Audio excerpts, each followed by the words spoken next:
Hello আসসালামু আলাইকুম everyone, welcome to my YouTube channel R K B Rakib king. তো video thumbnail ও title দেখে বুঝতে পারতেছেন যে আজকে কোন টপিক নিয়ে কথা বলবো। তো দালাল ছাড়া কিভাবে আপনারা বাইকের মালিকানা পরিবর্তন করবেন সেই ব্যাপারে আজকে সম্পূর্ণ ভিডিও বিস্তারিতভাবে জানানোর চেষ্টা করবো আপনাদের কাছে। তো ভিডিওটি না টেনে সম্পূর্ণ দেখার অনুরোধ রইল। তো দেখা গেল আপনি একটা সেকেন্ড হ্যান্ড বাইক কিনছেন, বাট এটার মালিকানা পরিবর্তন করেননি। তো এই ক্ষেত্রে দেখা যায় যেই প্রবলেমগুলো আপনি ফেস করতে পারেন সেটা হচ্ছে, দেখা গেছে আপনার কাগজপত্র সব কিছু ওকে আছে, বাট আপনাকে পুলিশ ধরার পরে কি হলো, আপনি বাইকের মালিকানা পরিবর্তন করেননি। এই ক্ষেত্রে কি হয়েছে, আপনাকে চাইলে সে মামলা দিতে পারে। তো অথবা যদি এরকম হয় যে আপনি তাকে বললেন যে স্যার আমি যার কাছ থেকে বাইকটা কিনছি, আপনি তাকে ফোন দিলেন, বাট সে কোনো কারণবশত সে ফোনটা রিসিভ করলো না, অথবা দেখা গেছে কোনো কারণবশত সেই ফোনটা বন্ধ। তো ওই ক্ষেত্রে দেখা গেছে কি আপনার এরকম প্রবলেম হতে পারে যে আপনার গাড়িটা পুলিশ হয়তো ডাম্পিং দিতে পারে, অথবা দেখা গেছে আপনাকে একটা বড় ধরনের জরিমানা করতে পারে, মামলা দিতে পারে। তো ওই ক্ষেত্রে দেখা গেছে আপনার বাইকের মালিকানা পরিবর্তন করাটা অত্যন্ত দরকারি একটা বিষয়, যেটা আসলে না করলেই না। তো এটা করতেই হবে।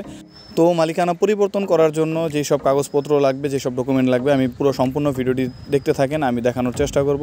চলেন আপনাদের সাথে সরাসরি দেখা হচ্ছে মিরপুর বিআরটিএ। তো ভিউয়ার্স, ইতিমধ্যে আমরা চলে এসেছি মিরপুর বিআরটিএ।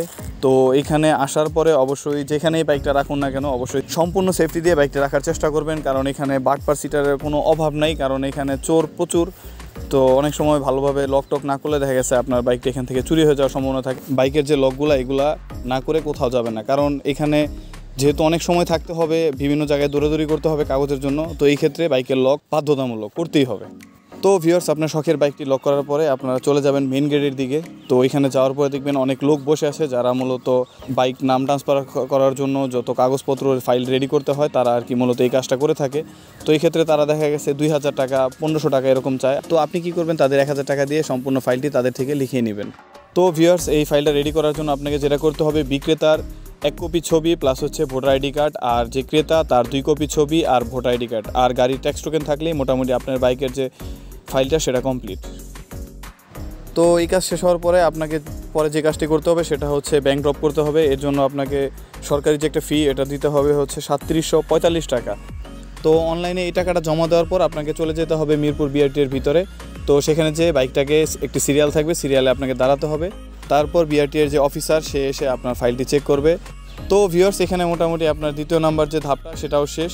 তো এখন যে কাজটি করতে হবে, ওই সিগনেচার করা যে ফাইলটা সেটা নিয়ে আপনাকে যেতে হবে হচ্ছে 107 নম্বর কক্ষে। তো ভিউয়ার্স, দ্বিতীয় নাম্বার ধাপ শেষ। তৃতীয় নাম্বার ধাপে হচ্ছে আপনাকে 107 নম্বর কক্ষের সামনে যেয়ে দাঁড়াতে হবে, এবং ক্রেতা ও বিক্রেতার দুইজনকেই 107 নম্বর কক্ষের যে অফিসার, সে ভিতরে ডাক দিবে। ডাক দেওয়ার পরে দেখবে যে আসলে যে তারা সঠিক মালিক কিনা। এটা দেখার পর তাদের ফাইলটা কমপ্লিট করে ক্রেতা ও বিক্রেতার নাম্বার প্লেটের সাথে একটি ছবি তুলে সেই অফিসারের কাছে জমা দিয়ে আসতে হবে। তো ভিউয়ার্স, এখানে মোটামুটি আপনার তৃতীয় ধাপের যে কাজটি সেটাও কমপ্লিট। তো ভিউয়ার্স, চতুর্থ ধাপে আপনার যে কাজটি করতে হবে সেটা হচ্ছে আপনার যেই সম্পূর্ণ ডকুমেন্টগুলো অনলাইনে দেখানোর জন্য আপনাকে একটি কম্পিউটারের দোকানে যেতে হবে, এবং সেটা অনলাইন করার জন্য 250 থেকে 300 টাকা আপনাকে একটি অনলাইন চার্জ ধরা হবে। তো এটা করলে মোটামুটি আপনার বাইকের যে মালিকানা পরিবর্তন সেটা কমপ্লিট। তো ভিউয়ার্স, দালাল ছাড়াই চাইলে আপনি আপনার বাইকের যে নাম ট্রান্সফার সেটা করতে পারেন। অবশ্যই যদি ভিডিওটি ভালো লেগে থাকে চ্যানেলটি সাবস্ক্রাইব করে পাশে থাকবেন, এবং সবাই ভালো থাকবেন, সুস্থ থাকবেন। আসসালামু আলাইকুম।